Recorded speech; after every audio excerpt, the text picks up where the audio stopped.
Show feel.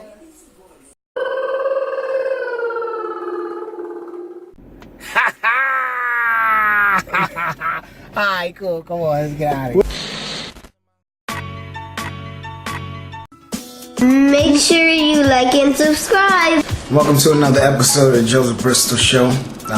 So today you're gonna see different clips of me clipping in and out, wearing different shirts and things like that. That's mainly because for this episode I realized I needed more footage, so I'm probably gonna change up the whole format of how I make videos and things like that. Because some of the subjects that I want to get into are a little more extensive, and honestly, my thoughts are extremely sporadic. So at one minute I'll have like a deep, methodic thought on a subject, and then another minute I'm thinking about a completely different subject. So I tend to write notes in between ideas or thoughts.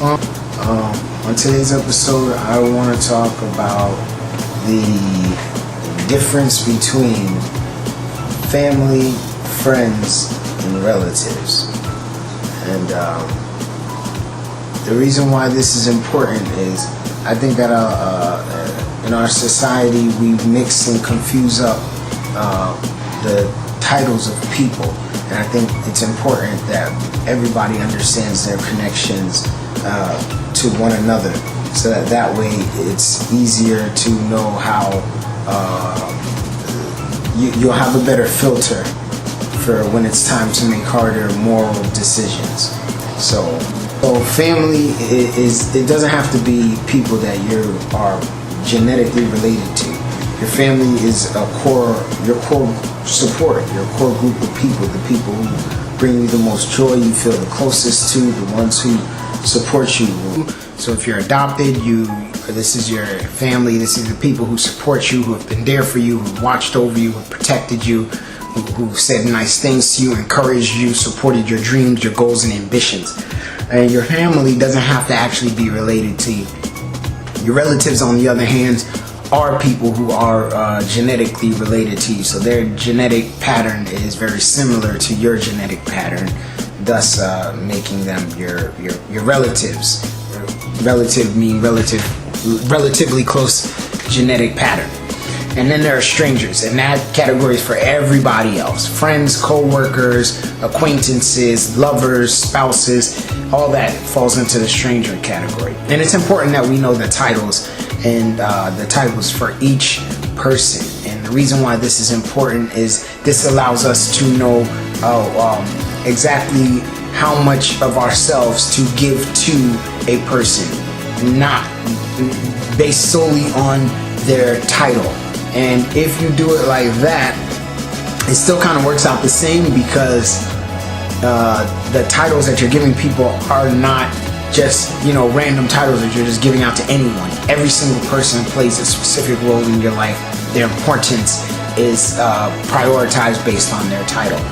So here's why family is completely different from everybody else. I'm talking completely different from your relatives, completely different from strangers in your life. One, strangers are automatically put into a different category because strangers are ultimately the only people who you can have sexual relations with without being ostracized by society. Family, this is important to define family, because I think that a lot of people mistake their relatives for family. So your family is supposed to be completely different from everybody else. They're completely different from strangers, and this is why that is a core importance. Because if your family is your support system, if they are your moral standing, your moral ground, then your family has to do that for you. That's their job, just as you're doing it for them. Support, moral support, mental support, whatever support is needed. Financial support is limited. That's something that is limited based on the circumstances and of course the person and so on and so forth. The person receiving as well as the person giving. And that's a more complicated topic, a whole nother video, but your family is completely different. You know, another thing that makes family different is family is people that you choose to put up with. You choose to put up with these people because you value them and they value you. And you know that whatever it is that they're saying or doing is coming from the heart. Let's say you have a negative family, a destructive family. So you're trapped in a family. These are your relatives and your family. You consider them that. And it is a destructive family. And you have two options.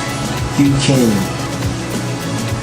battle your destructive family until they subside and see your way of thinking. So your battle is the battle of showing them the error of their ways and helping them to change who they are as people so that they can see your way of thinking and they will become better people based on your logic of why your family is destructive. So that is on the individual person, but we're talking about an overall premise here for generally everybody. You're in a destructive family, you have to then battle your people to, bring them to your way of thinking and seeing that they have to do better. So, with that being said, if you have to weigh the amount of destruction you're able to take on and still help your family, because you can't sacrifice yourself to fix your family. And you see this a lot of times in many shows. They make it super dramatic in a lot of different TV shows. I'm pretty sure I don't really watch too much TV, so I can't really name a couple, but I'm pretty sure they're in those drama shows. It's there, it's somewhere in there, where the person has to make a decision between helping, his drug addict brother or following their career, something like that. I'm pretty sure it's somewhere. But that's basically the gist of it. A person trying to help their family, trying to fix their destructive family, and in the midst of that, they're, hurting themselves. So now you have to weigh out how much you can help. And even though sex makes your relationships between people very different, and of course that would then change up the title of a person, it's very important that I feel that it's very important that every single person understands that coming should never come before family. Never. So your family, not your relatives, again, not to be mistaken for relatives, your family, these people that you say, this is my people, these are the people that hold me down, these people I'm willing to sacrifice for, die for, I give it all for these people. You should never put those people second to the person who's making you come. That is not cool. Although the person that is making you orgasm is doing something for you that technically no one else on the planet should be doing for you, if you're in a monogamous relationship, your family still has to be the number one people in your life. And the reason why these people should always remain the number one people in your life is because these people deal with you when they don't have to. They don't have to reciprocate the emotions and the feelings that you're giving them, but they do. And don't get me wrong, no one has to reciprocate anything to you. That's relatives, that's strangers. No one has to reciprocate your feelings and emotions and words that you give on to them. That's not what I'm saying. But family is more likely to do so. Family is more likely to forgive you even though you've hurt them. Or none of us asked to be here. None of us said, turn me into a person. I want to be born. I want to live life. None of us did that. We all were just made and told that, hey, you got to live life. You got to grow. That's it. It's the bottom line. Ain't no suicide and ain't no bumming around. And then again, some people turn into bums. Hey, that's just a part of life. You never really know what's gonna happen to you. One day you're up, next day you're down. Life is like a circle. You know what I'm saying? It just keeps going around. My cousin once told me, if you think about your life, it really is like a circle. You have the same problems sometimes every year, every 2 years, every 3 years, every 4 years. But if you just look at your life and you really analyze it, you'll see the pattern. You'll see the cycle that is in your life.